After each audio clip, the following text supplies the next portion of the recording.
escritura, hermanos, si no me tienen que hablar la Biblia, por favor, Apocalipsis. Apocalipsis, capítulo 3.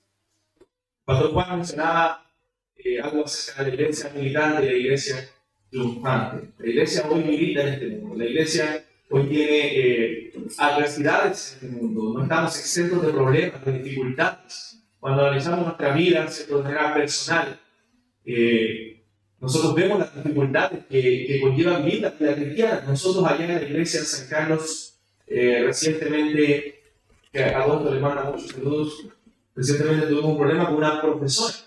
Una profesora de nuestra iglesia le habló de Cristo a una persona, a un alumno, ¿cierto? A una alumna que es lesbiana, le habló de la necesidad de Cristo, de su pecado, y fue denunciada. Y hoy día la van a echar del colegio. Están haciendo un sumario para despedirla al colegio y le prohibieron hablar de Dios. Es algo realmente terrible, ¿cierto? Para nosotros. Estamos orando por ella, para que el Señor obre. Gracias a Dios tiene la paz del Señor, está tranquila. Veníamos conversando de eso con mi esposa, ahora en el viaje. Pero por eso quiero decir que la iglesia en este mundo está siendo atacada, está sufriendo, está padeciendo persecución.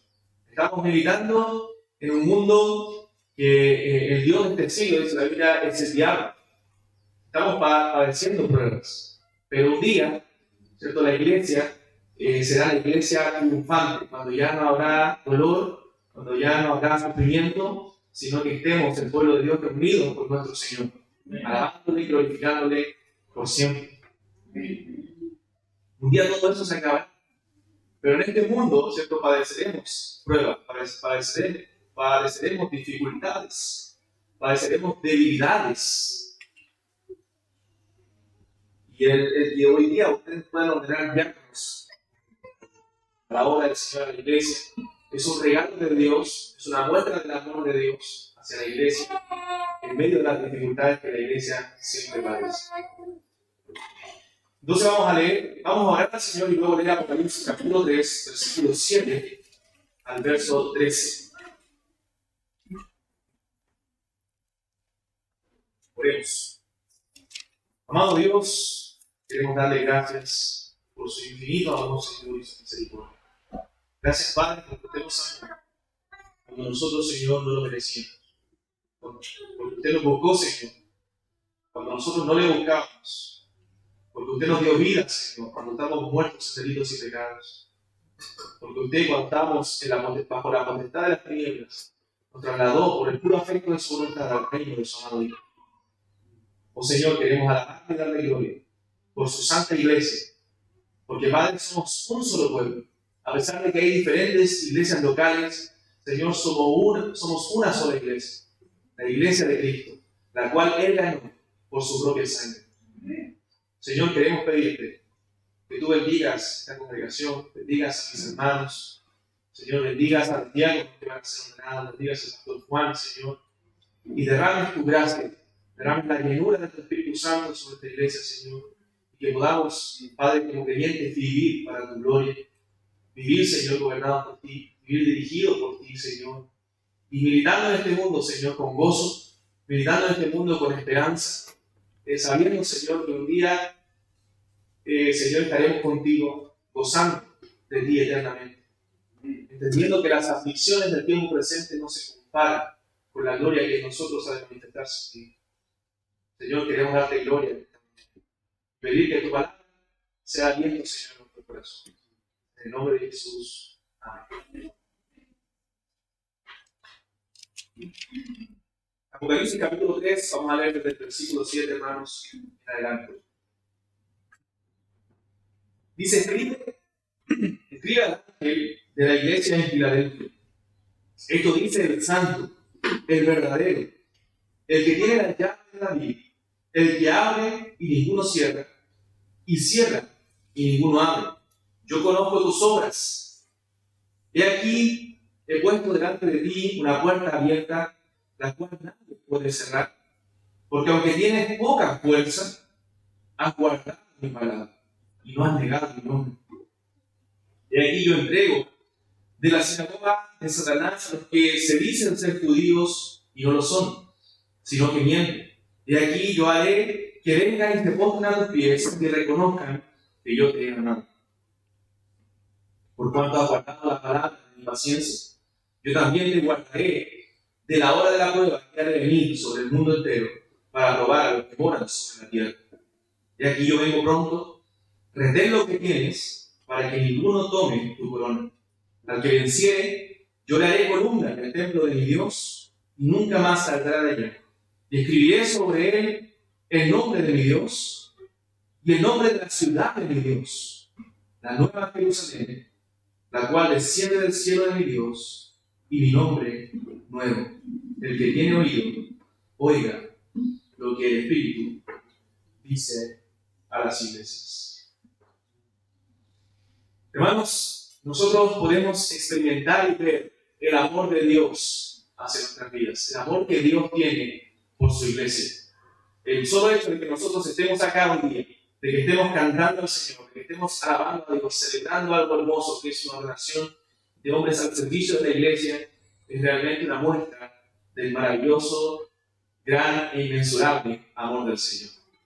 El Señor ama a su iglesia. Cristo ama a su iglesia. La Biblia dice, cuando habla del matrimonio, del esposo y la esposa, dice a los maridos que debemos amar a nuestras mujeres, como Cristo amó a la iglesia y se entregó a sí mismo por ella. También dice en Hechos capítulo 20, el apóstol Pablo le dijo a los pastores de Éfeso, ahí en Mileto, les dice que apacienten la ley de Dios, la cual el Espíritu Santo se ha puesto por obispos, dice para justamente apacentar la ley de Dios, la cual él ganó por su propia sangre. Cristo amó a la iglesia a tal punto que se entregó por ella. Entonces nosotros no podemos menospreciar la iglesia de Cristo, porque nosotros somos parte de ella. Y Cristo sustenta a la iglesia, la ama y la cuida. Dice la Biblia que purifica a la iglesia y la lava por la palabra. La santifica. Entonces Cristo está trabajando en nosotros y para nosotros los creyentes la iglesia debe ser también valiosa porque dice que somos parte de ella y debemos cuidarla, siempre hablamos de cuidar la unidad de la iglesia.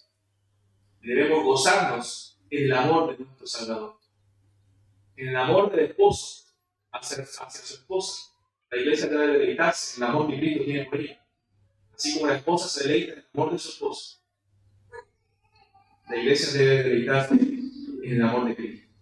Entonces sabemos que el amor de Dios se manifiesta a todos los hombres de una forma, se manifiesta benevolentemente a todos los hombres, y la Escritura lo señala, porque de tal manera amó Dios al mundo. Dios ama al mundo de manera general, pero ama de manera especial a su iglesia. Ama de manera especial a los que están en su Hijo.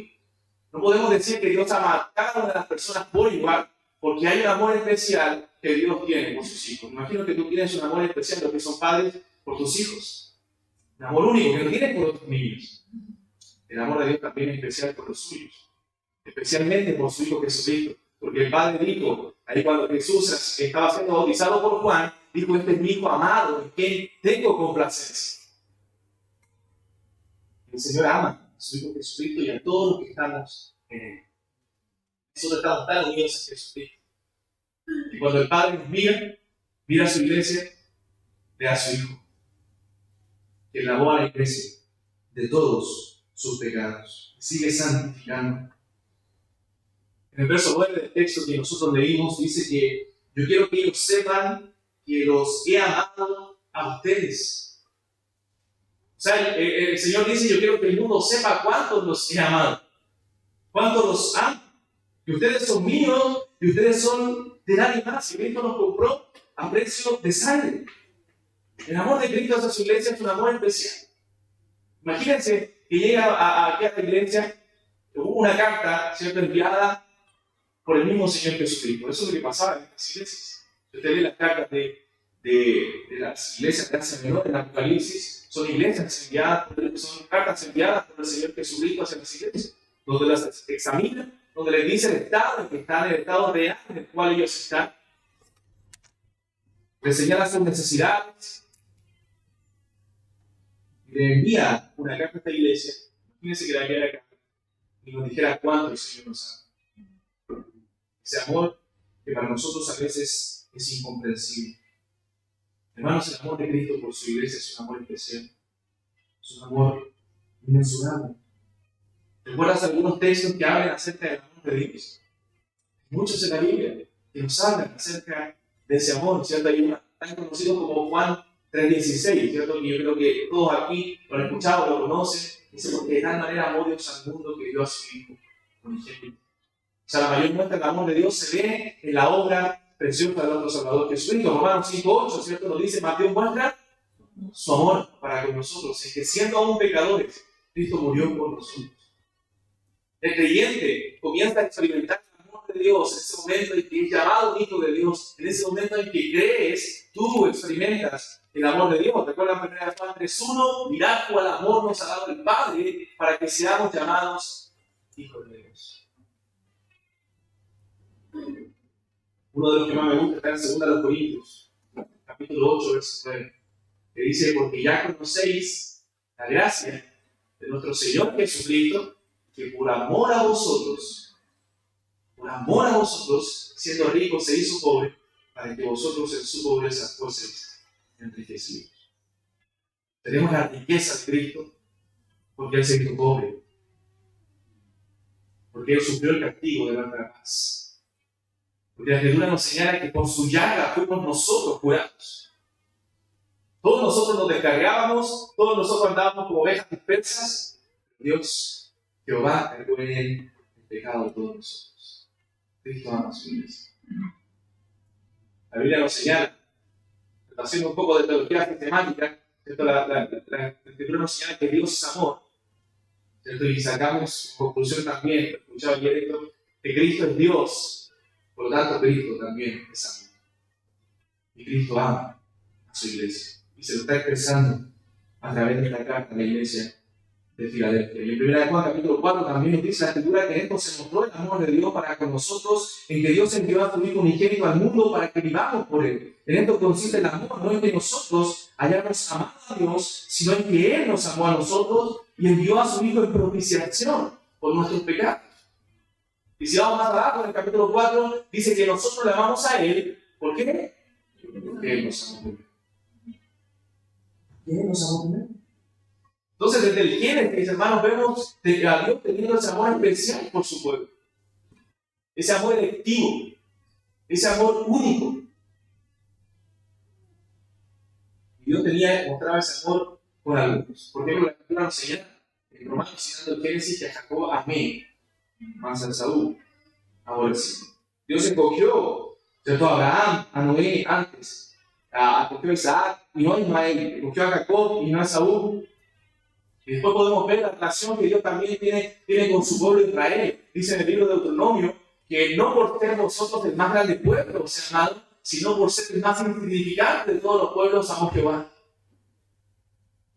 O sea, el amor de Dios no tiene que ver con nosotros, o no es por nosotros, sino a pesar de nosotros.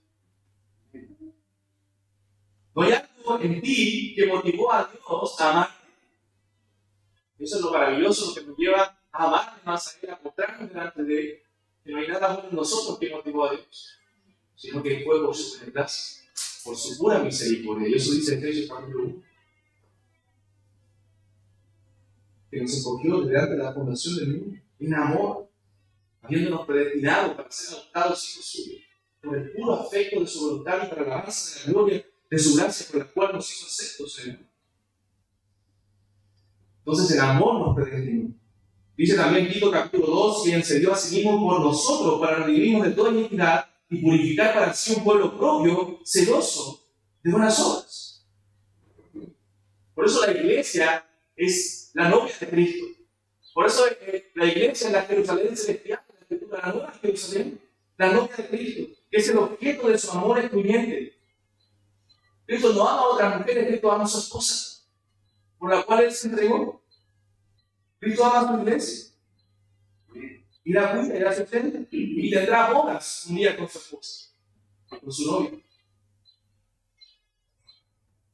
Entonces, hermanos, pertenecer al pueblo de Dios, ser salvos, es un privilegio que no tiene comparación. Es un privilegio, un milagro de Dios por el cual nosotros deberíamos estar agradecidos por toda nuestra vida. y por toda la eternidad. ¿Y saben qué? Jesús quería que la iglesia de Filadelfia lo supiera. Jesús quería que estos hermanos lo supieran. Hermanos, ¿puedes comprender el amor de Dios? ¿Puedes comprender por qué te amó tanto el Señor si no hay nada bueno en nosotros? Cantamos vino, entonces que ustedes también lo cantan. ¿Por qué me da este favor? Dice, no puedo contestar. ¿Por qué el Señor nos da de su gracia? ¿Por qué nos da de su favor? No podemos responder a esa pregunta. Es una de las doctrinas más incomprensibles para nosotros. La doctrina del amor de Dios. Comprender el amor de Dios para nosotros es algo inexplicable. Filadelfia significa justamente amor fraternal. Eso significa la palabra Filadelfia. Es un nombre dado a una ciudad que justamente fue puesta por un emperador en honor a su hermano. Por eso se llama amor fraternal, amor de hermano. Era una ciudad lamentablemente muy propensa a los terremotos. Estaba puesta sobre una placa tectónica, entonces constantemente se movía un poco, al igual que en nuestro país, nosotros sabemos de eso. Y por eso mucha gente, por temor a un gran terremoto que hubo, se mudaba de ese lugar. Había una inestabilidad geográfica y eso provocaba que mucha gente se fuera de esa ciudad. Pero a pesar de esa inestabilidad geográfica, es increíble ver la estabilidad de la iglesia de Filadelfia. Hermanos, San Fernando, San Carlos, estamos viendo nosotros también, pueden ser pueblos pequeños, ciudades pequeñas, pero deben haber iglesias estables en ese lugar, iglesias que reflejen el amor de Cristo. Dice la Escritura que en esto conocerán todos que sois mis discípulos, si tuvierais amor los unos por los otros. Debemos manifestar, vivir el amor de Cristo, vivir el Evangelio día a día en la vida de la iglesia. Entonces, en el verso 7 de este pasaje, el Señor Jesús se presenta de alguna forma y dice el santo. Esto dice el santo, el verdadero, el que tiene la llave de David, el que abre y ninguno cierra, y cierra y ninguno abre. Note, cada presentación que él da a cada iglesia era obviamente de acuerdo a su necesidad, pero esta es una presentación realmente impresionante. Él es el santo, Dios es el santo, y así se presenta en el Antiguo Testamento a Dios, el santo de Israel. Entonces, cuando Cristo dice que Él es el santo, Él está diciendo que Él es el Dios verdadero. O sea, está afirmando su deidad a esta iglesia. Y Jesús dice, yo soy el santo del Antiguo Testamento. Yo soy Dios, soy el verdadero. Hay muchos que se llaman dioses, pero yo soy el Dios verdadero, el que tiene el poder, el que tiene las llaves, el que cuando cierra, ninguno abre, y cuando abre, ninguno cierra. Qué maravilloso, hermanos, es eso, confiar en un Dios que tiene todo el poder, un Dios que todo lo puede, en un Dios que ama y bendice a su iglesia, y un Dios que tiene todo el poder para guardar a su iglesia. En eso podemos confiar, aún en momentos difíciles como los que estamos viviendo. Les contaba esta experiencia de una hermana en un colegio municipal. Pero hermanos, esto está recién comenzando. Estos ataques están recién comenzando. Pero el Señor va a seguir guardando y amando a su iglesia. Va a seguir mostrando su gracia y misericordia sobre nosotros. Entonces tenemos un Dios maravilloso. La iglesia puede ser pequeña. La iglesia quizás puede tener poco poder. Eso pasaba en Filadelfia.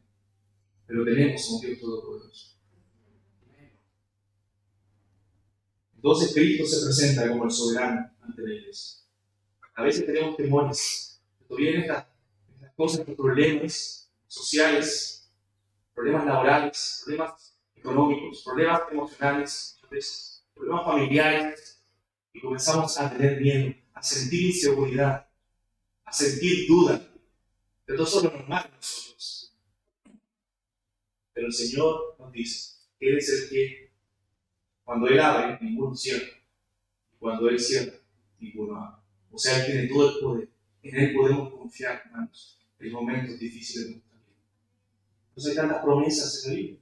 que afligido yo y necesitado, Jehová pensará en mí. Dijo David.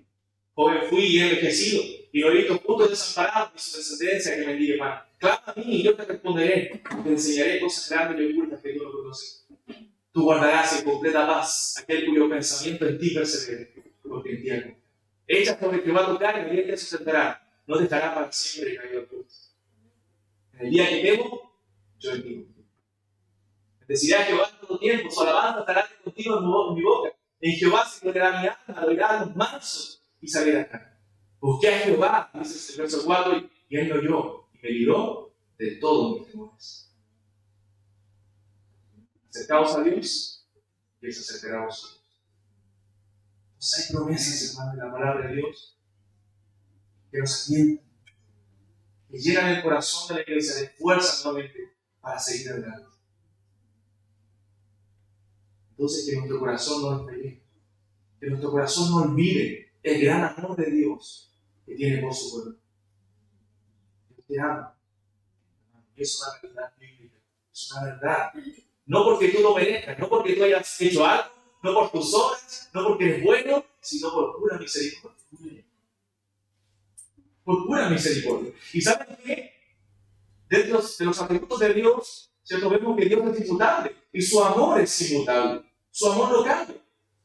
Su amor no es condicional a lo que nosotros hagamos. Fallamos como iglesia militante en este mundo, como iglesia imperfecta, seguimos fallando, seguimos pecando, seguimos haciendo cosas a veces que no agradan a Dios, nos desanimamos, nos apartamos a veces de nuestra comunión con Dios, pero ¿saben qué? El amor de Dios no cambia a pesar de eso.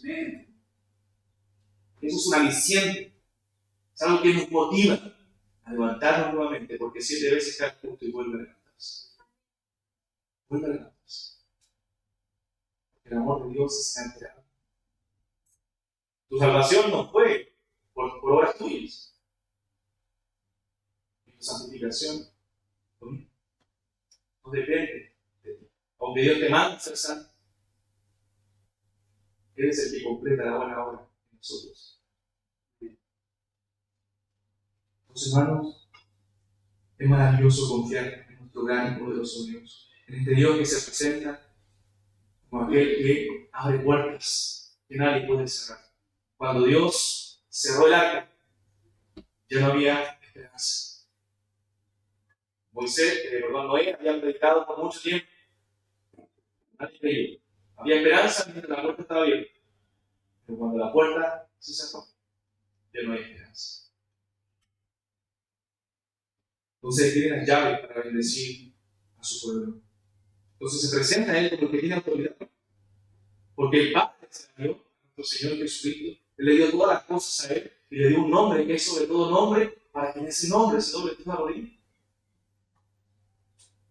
Por eso que debemos estar sirviendo y adorando a nuestro Señor Jesucristo. ¿Qué le dice entonces este Señor a la iglesia? A la iglesia en esta carta que escribe, verso 8.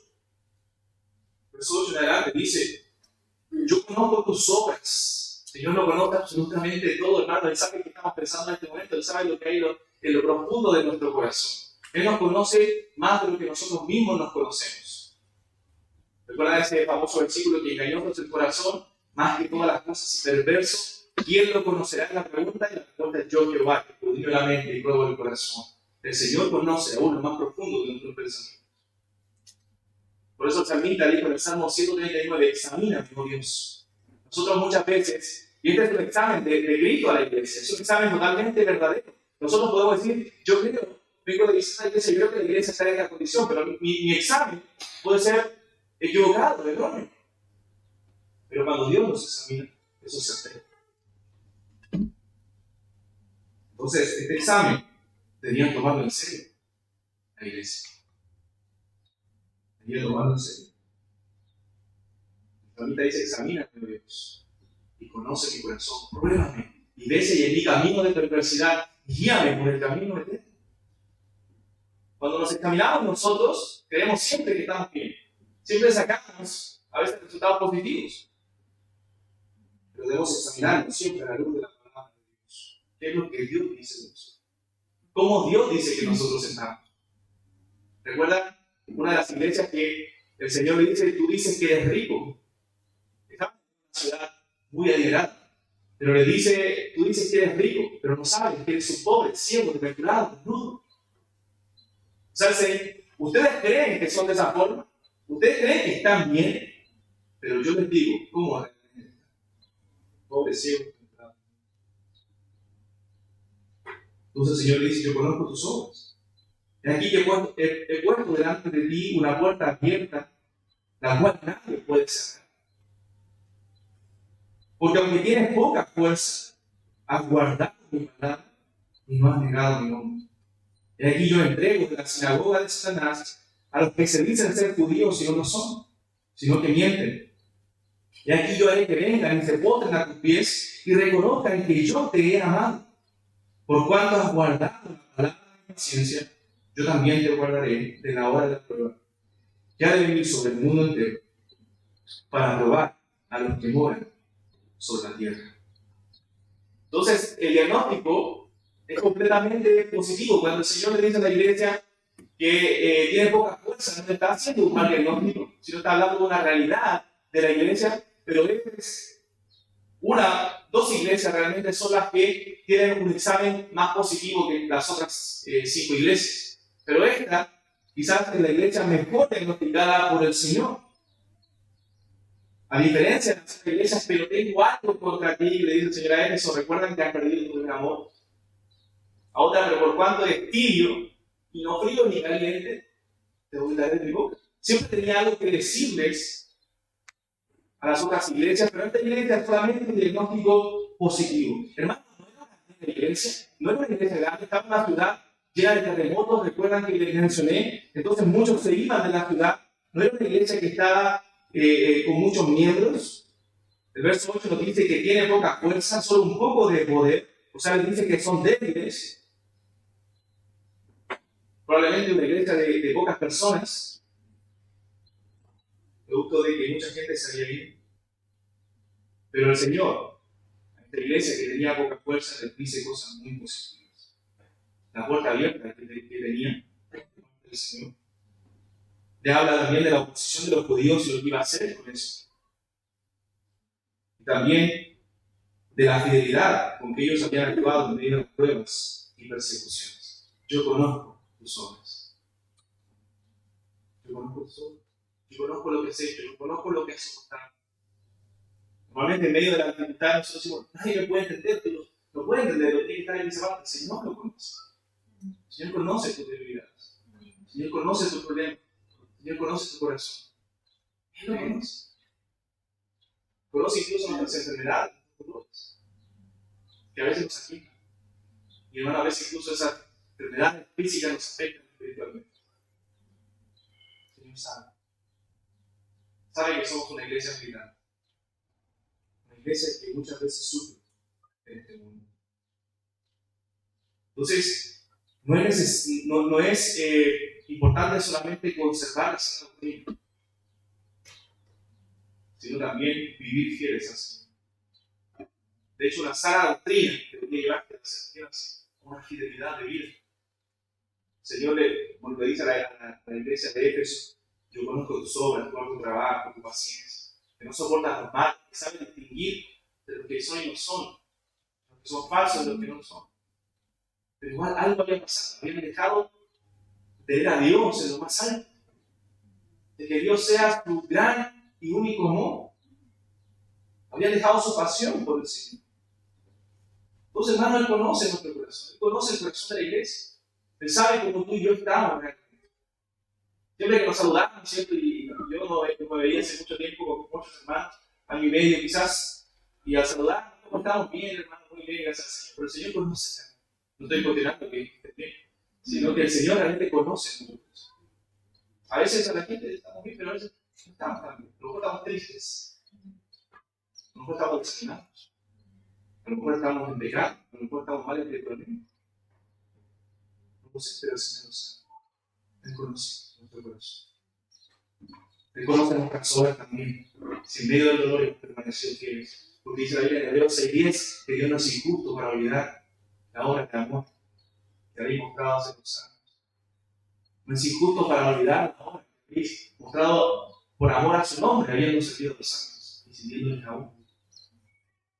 Cuando tú sirves en la iglesia, amas la iglesia, tú estás honrando y amando a Dios. Porque es su iglesia. No somos nosotros los dueños de la iglesia. Cristo es el dueño de la iglesia. Cristo es cabeza de la iglesia. Entonces el Señor dice, yo he puesto una puerta abierta. Él lo hizo, Él tiene la autoridad para hacerlo. Había abierto una puerta para que ellos pudieran entrar. Hermano, Dios en medio de las dificultades siempre nos abre puertas. Siempre hablamos, ¿cierto? Cuando pedimos oración o cuando contamos algún testimonio, Dios me abrió puerta para hacer tal cosa. Porque Él es el que abre las puertas. Él es el que nos dirige en su voluntad. Y le da razones porque le abrió la puerta, dice, porque tienes poco poder. A lo mejor tú no puedes abrir por ti mismo esa puerta. No tienes las capacidades, las habilidades. No tienes la fuerza para hacerlo. Pero yo soy el que tengo el poder. En mí debe confiar, dice el Señor. Él es el que abre puertas, hermano. Dijo, recuerda lo que dice Jonatán, salvaje de armas, cuando estás todo con él frente a los filisteos. Le dice, ven, vamos. Saúl, un cobarde que estaba ahí al otro lado, que no quería enfrentar a los filisteos con todo el ejército. Pero Jonatán, su hijo, le dice a su padre, vamos. Porque el Señor nos puede entregar, porque Dios, le dice, puede salvar con muchos, pero con pocos. No importa el número. Lo que importa es la confianza en ese Dios grande que nosotros tenemos. En ese Dios que todo lo puede. Probablemente nos preguntamos quién era esa puerta abierta. Probablemente en la Biblia se mencionan las puertas abiertas como para la predicación del Evangelio. El apóstol Pablo lo menciona en el Colosenses y dice para que Dios abra puertas para la predicación del Evangelio. Probablemente era una puerta abierta para eso, para predicar aún con mayor libertad. En medio de la persecución, en medio de las dificultades de la iglesia, quizás Dios le abre esa puerta para que siguieran comunicando el mensaje, para que siguieran siendo fieles al nombre del Señor, tanto a judíos como a gentiles, para que muchos se conviertan, para que otros vengan a los pies de Cristo. Hermanos, en medio de las dificultades que vive la iglesia en este mundo, debemos seguir predicando el Evangelio, seguir anunciando las buenas nuevas del Salvador, seguir hablando de Jesús. Yo le mencionaba a esta hermana que está siendo perseguida en el colegio. Yo le decía, hermana, dice la Escritura, bienaventurados sois cuando por mi causa os vituperen o digan toda clase de mal contra vosotros mintiendo. Gozaos y alegraos porque vuestro galardón es grande de los cielos. Bienaventurados sois. Sigue anunciando. Este domingo, después del culto, fuimos a evangelizar con los hermanos y yo estábamos con un hermano y el primer folleto que iba a entregar para hablar del caballero lo avanzamos, pero normalmente estábamos todos ahí mirando. Obviamente el hermano se regozó un poco. Pero gozaos y alegraos. Estamos predicando, anunciando el Evangelio. Anunciando, predicando. Ese es nuestro deber, sembrar la semilla. El fruto de Dios. El crecimiento del Señor. El Señor le dice, porque tienes poco poder. Le abre esa puerta. Porque has guardado mi palabra, no has negado mi nombre. No te quede iglesia, hermano, fiel al Señor. Dios había abierto esta puerta, el Todopoderoso, para que esta iglesia pudiera seguir adelante. La iglesia de Él. Hermano, Dios nos impresiona con lo que nosotros nos impresiona. Me gustaría a veces, claramente, tener iglesias de miles de miembros. No necesariamente una iglesia de miles de miembros, una iglesia verdadera. Y podría poner muchos ejemplos. Dios nos impresiona con lo que nosotros nos impresiona. Dios le dice a su Samuel, no mires simplemente lo que ven tus ojos cuando tenía que elegir rey. Porque Dios no mira eso. Dice la Biblia, Dios mira el corazón. Dios mira el corazón de la iglesia. ¿Cómo está ese corazón? ¿Está guardado para sí? ¿Está entregado en las manos de Cristo? La iglesia debe hacer su voluntad y anhelamos que otros vengan a Cristo. Pero el crecimiento lo da el Señor. Jeremías tuvo un ministerio donde él predicó el mensaje del Señor, anunció, estuvo a punto de tirar la toalla muchas veces y nadie se convirtió.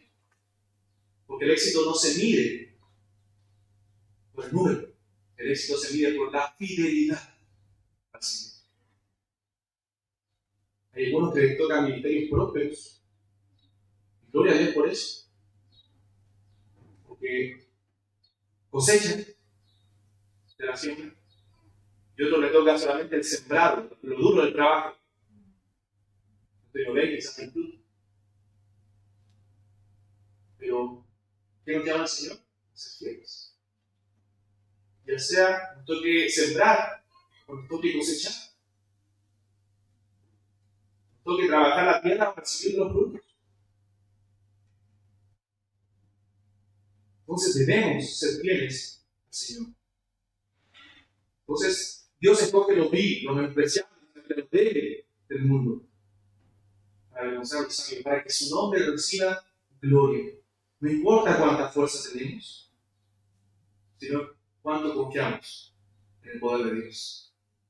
Que le dijo Pablo a los efesios: fortaleceos en el Señor y en el poder de su fuerza.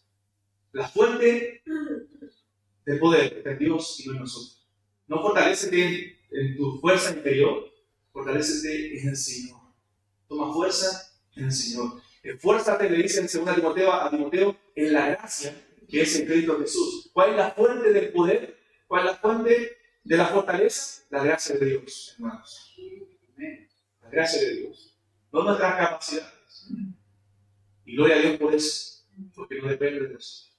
Porque nada depende de nosotros, sino de Él. Quizás tú piensas, ¿quién soy yo para aportar en el reino de Dios? A lo mejor no sé nada, no tengo mucha fuerza espiritual. Pero la Escritura nos señala que es un hijo de Dios. Y no es un hijo de Dios para decir que es un hijo de rey. No, un hijo de Dios para saber que Dios ha perdonado todos tus pecados. Que Dios te ha amado de manera especial y única. No porque no merezca, sino por su gracia. Y eso debe fortalecerte, debe animarte. Eres un amado de Dios, eres real sacerdocio, pueblo adquirido por Dios, para anunciar las virtudes de aquel que te llamó de las tinieblas a su luz admirable. El Espíritu de Dios mora en ti y te ha equipado para que sirvas. Te ha equipado para que edifiques la iglesia de Cristo. Porque eres parte de ella. Cada uno, dice la Biblia, según el don que ha recibido. Ministren a los otros como buenos administradores de la multiforme gracia de Dios. Hermano, Cristo está con su Cristo está con su iglesia. Él prometió estar con nosotros todos los días. Y eso le decía el Señor a esta iglesia: yo estoy con ustedes y los voy a bendecir. Yo soy el que hablo y ninguno puede cerrar. Yo les abro la puerta. Pero ¿qué tienen que hacer? Mantener lo que tienen. Más adelante le dice: yo conozco sus obras, yo sé que ustedes han guardado la palabra. Cristo se fijó que eran obedientes a la palabra. Lo que la Biblia decía, eso hacían. La fidelidad al Señor. Ellos habían permanecido fieles al mensaje del Evangelio, a pesar de la inestabilidad geográfica, como les decía. Pues era una iglesia que permanecía firme, que no había alterado su doctrina para alcanzar a otros, que no se había ido las doctrinas heréticas, sino que habían permanecido fieles, han guardado mi palabra. Ese es el éxito de la iglesia. La iglesia guarda. Cuando la iglesia sigue el manual que Dios nos dejó. La iglesia es columna y sostén de la verdad. Columna y baluarte. Debemos guardar la palabra de Dios. No diluirla, no mezclarla con otras cosas, no inventar cosas nuevas, hermanos. Aquí no estamos para inventar, para improvisar. Estamos para predicar la antigua historia, para predicar el mismo mensaje que predicaron los apóstoles. La iglesia debe perseverar, igual que la iglesia primitiva, en la doctrina de los apóstoles, en la comunión unos con otros, en el partimiento del pan y en las oraciones. Son los propósitos de la iglesia, no hay otro. No inventemos. Entonces la iglesia es un ejemplo de pureza en ese sentido. Han guardado mi palabra. Y otra cosa que le dice el Señor ahí, en el verso: no han negado mi nombre. Ellos no habían negado el nombre del Señor. Seguían testificando en medio de su ciudad. Confesaban a Cristo. Estaban haciendo discípulos. Hermanos, yo mismo, pero pregúntate tú también, ¿cuántas veces hemos negado el nombre de aquel que dio su vida por nosotros? ¿Cuántas veces hemos callado cuando hemos tenido posibilidad de compartir el mensaje del amor de Dios. ¿Cuántas veces incluso callamos, hermanos, por nuestra poca meditación y profundidad del Evangelio? ¿Cuántas veces callamos de hablar del amor de Dios y del nombre de Dios entre nosotros mismos? En la vida misma de la iglesia. Y nuestras conversaciones a veces son trivialidades. Hablamos más de la final del mundial que de Cristo.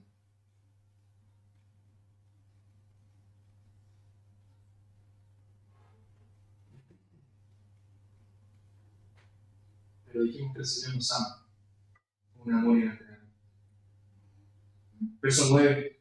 Le dice: Señor, aquí yo entrego de la sinagoga de Satanás a los que se dicen ser judíos y no lo son, sino que mienten. Y aquí yo haré que vengan y se pongan a tus pies y reconozcan que yo te he amado. Para los judíos, el ser judío, el ser descendiente físico de Abraham, era todo. El ser judío era algo biológico, algo físico. Y para ellos era muy importante. Siempre se jactaban de ser hijos de Abraham, de ser seguidores de la ley de Moisés. Pero la Escritura nos señala, y Pablo lo dice en sus cartas, que los verdaderos hijos de Abraham son por la fe. Son los que creen en Jesús. Tú y yo somos los verdaderos hijos de Abraham. Y el Señor usa un lenguaje fuerte para referirse a estos judíos. Le dice que son sinagoga de Satanás. Dice que decían ser judíos y no lo son. Porque no es judío el que lo es exteriormente, sino el que lo es espiritualmente, el que lo es de manera interior. Somos hijos de Abraham por la fe. Abraham es nuestro padre. Nosotros somos el verdadero Israel, el verdadero pueblo de Dios. Ellos un día sabrán, estos que estaban hostigando, ¿cierto?, molestando a la iglesia, un día sabrán a quién Dios ha amado. Les dice el Señor aquí. Y en el día del juicio veremos eso también. Veremos quién es el objeto del amor de Dios. Hoy somos perseguidos, hermano. Hoy somos menospreciados. Hoy somos incluso martirizados en Oriente, los cristianos, calumniados, perseguidos quizás en Occidente ideológicamente. Pero en aquel día seremos el pueblo santo del Señor, que es el objeto de su amor. Y el mundo sabrá a quién Dios ama. Los de la iglesia de Filadelfia se veían débiles, pero tenían que seguir siendo fieles y trabajando por el Señor, porque había un poder que los respaldaba y un amor que los embargaba, el amor de Cristo su Señor. Hermano, Dios quiere que tú sepas cuánto Él te ama. No para enorgullecerte, sino para llevarte a un servicio más puro, más noble para Él.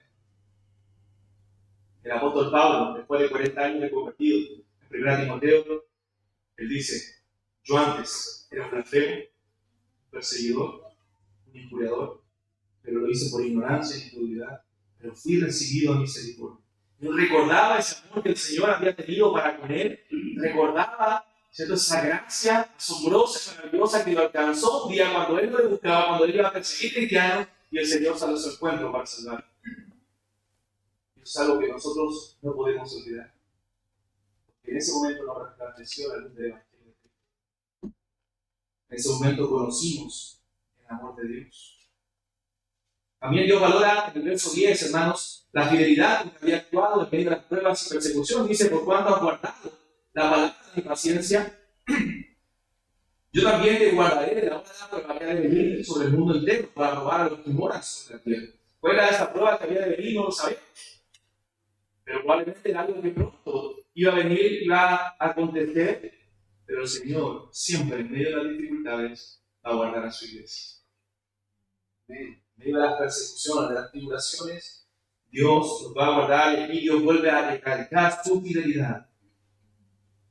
Su fidelidad. Iba a venir algo sobre sus incrédulos, iba a venir algo sobre el mundo entero, pero Dios iba a guardar a su iglesia.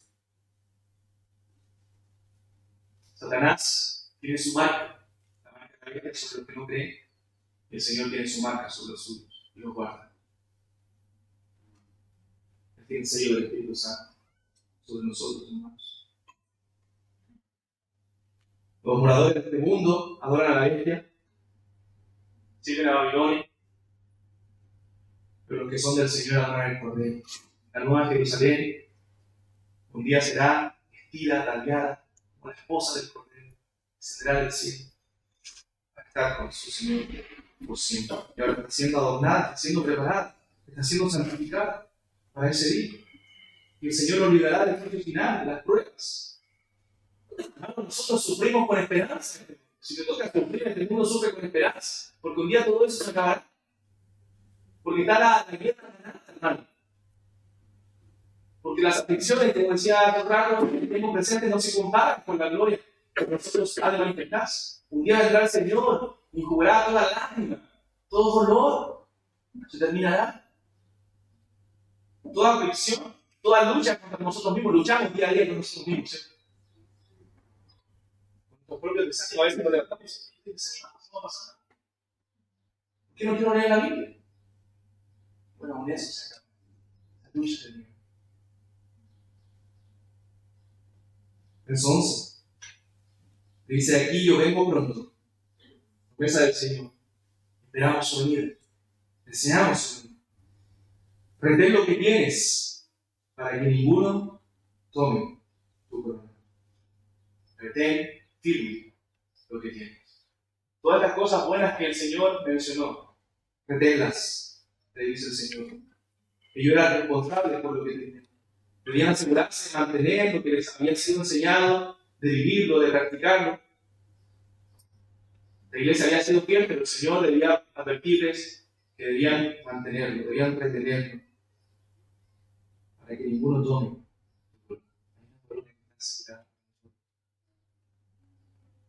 Yo personalmente, hay diferentes posturas, pero yo no creo que en el cielo vamos a ir a recibir coronas por lo que hemos hecho. Yo creo que la corona es llegar a la presencia misma de Dios, en la vida eterna, la corona de justicia, la corona de gloria, la corona de la vida, de que ven con la vida eterna misma. Estar con el Señor. No te desvíes, no seas una apóstata, no te vayas de la fe. El Señor da esperanza, es decir, yo voy a venir. Hermano, el Señor viene, el Señor nos ha prometido, yo voy a venir. El Señor no retarda su promesa. Dice la Biblia que como algunos tienen por tardanza, sino que es paciente para con nosotros, paciente para con su pueblo, paciente para con sus escogidos, paciente para con sus hijos, para que ninguno perezca, sino que todos procedan al arrepentimiento. Cuando entre el último de los gentiles, el último creyente, el número que solo Dios sabe de su iglesia, entonces va a venir a buscar a su esposa. Cuando su esposa esté lista, estaría a buscar para estar siempre con él. Y termina con una promesa, dice el verso 12: al que venciere, yo le haré columna en el templo de mi Dios y nunca más saldrá de allí. Escribiré sobre él el nombre de mi Dios, el nombre de la ciudad de mi Dios, la nueva Jerusalén, la cual desciende del cielo de mi Dios, y mi nombre nuevo. El que tiene oído, oiga lo que el Espíritu dice a las iglesias. O sea, el Señor dice: le haré columna en el templo de mi Dios, y escribiré sobre él el nombre de mi Dios. O sea, ustedes serán columna ahí, ustedes serán parte de ese templo. Hermano, la iglesia es el templo de Dios. Yo creo que aquí se está refiriendo a la iglesia, a ser parte de la iglesia, a ser parte de ese reino inconmovible, porque tenemos una herencia incorruptible, incontaminada, inaccesible, reservada en los cielos para nosotros que somos guardados por el poder de Dios. Una columna es algo que se sostiene en el templo. Es algo que no lo puedes sacar de ahí, no lo puedes arrancar de ahí. Y nosotros seremos parte de esa iglesia constante. Y escribiré, dice, sobre el nombre de Dios. Un sello sobre nosotros, un nombre nuevo. Pondrá sus nombres sobre nosotros. Le pone un sello que dice que le pertenecemos para siempre. Recuerda que los sumos sacerdotes tenían una insignia ahí en sus frentes que decía santidad. Nosotros tenemos el Espíritu Santo que dice que somos suyos. Dice Timoteo que él conoce, el Señor conoce a los que son suyos. que sus ovejas oyen su voz y deciden: yo las conozco, dice el Señor, y me siguen. Entonces tenemos un privilegio enorme, hermanos, de ser parte de esta iglesia. Valora eso, eres parte de la iglesia del Señor. En el momento que fuiste rescatado por gracia, eres parte de la iglesia, sé agradecido por ello.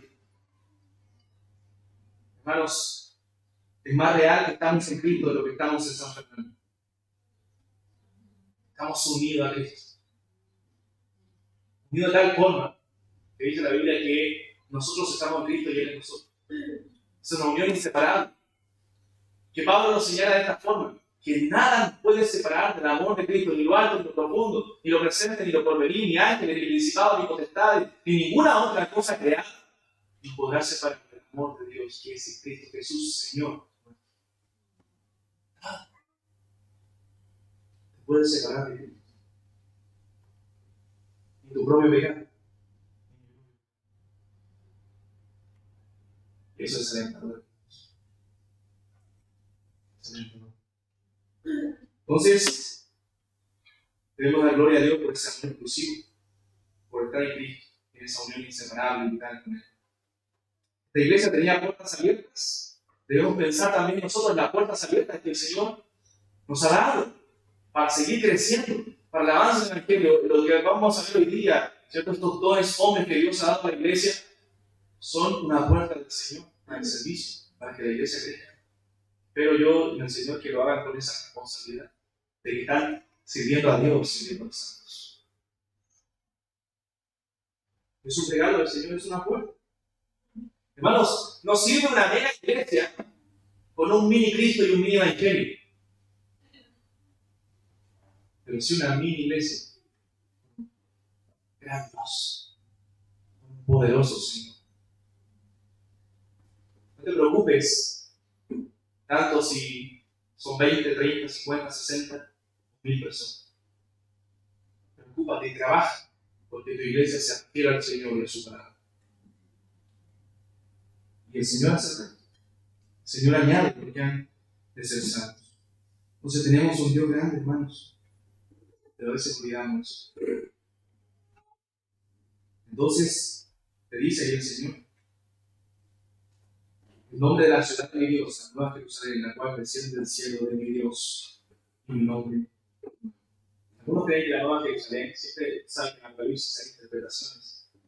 Que la nueva Jerusalén es una ciudad, en la cual irá el pueblo de Dios en el futuro. Otros dicen que la nueva Jerusalén es el cielo mismo. Y otros creemos, yo, que la nueva Jerusalén es la iglesia, es la esposa tallada, la esposa del Cordero, la novia del Cordero que descenderá gloriosa. Es el pueblo de Dios, es la Jerusalén celestial. Somos parte de la nueva Jerusalén. Y el Señor dice: que tiene oídos para oír, oiga lo que el Espíritu dice. Con atención a este mensaje, porque es el examen que Cristo le hace a la iglesia. Y esta iglesia, estas 7 iglesias son reflejos de las iglesias en toda la historia de la iglesia. Nos vamos a encontrar con iglesias como Filadelfia, como la Odisea, como Esmirna, como Éfeso, toda la historia de la iglesia. Pero que nosotros seamos iglesias como la iglesia de Filadelfia, que han guardado su palabra, que han sido fieles a su nombre, han seguido predicando la palabra de Dios. El Señor nos ayude, hermanos, y nos aliente a saber que Cristo nos ama. Y eso se verá reflejado, esa salvación será completada en el día final, cuando la iglesia ya no sea militante, sino una iglesia triunfante. Podemos